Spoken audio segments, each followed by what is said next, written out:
Okay, so now what we're going to do is we're going to compare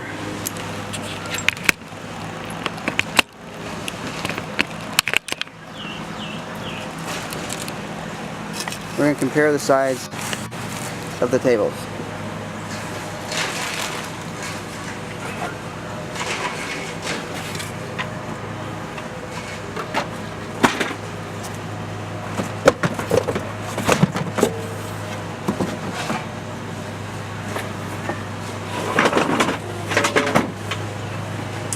And you see how much smaller, everybody can see that. You see how much smaller the Craftsman MDF table is.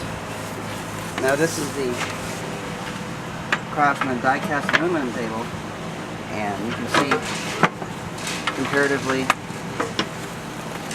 how much smaller the MDF table is. And I'm sure this is going to get chipped over time. So, if I were in the market and you could get one of these Craftsman tables, I would go for that, because the rulers, the darkness of the markings, it's got more holes, and it's just, I just love it. I like it. That's why I went with it. That's why I drove 400 miles. By the way, I drove 400 miles twice to get this. I had to drive 3 states away to get the Craftsman die-cast table. And I'm sending these ones back, the Kobalt table. But since you can't find that die-cast aluminum Craftsman anymore, everyone's stuck with the Kobalt. But it's not a bad table.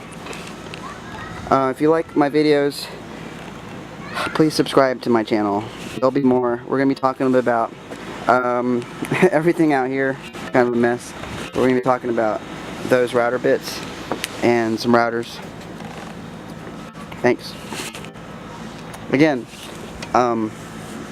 if you got the money, $169 for the Kobalt router table, and this was $129 but no longer made. There might be 1 or 2 still there in some Sears hometown stores. And otherwise, build your own if you've got the time. But if you don't, and you want something quick and that's going to last a long time, aluminum, you can't go wrong with aluminum. There are some people talk about scratching. No, I don't think so. Talk about tolerances. I think it's fine. It's going to be fine for most work. Alright, good luck.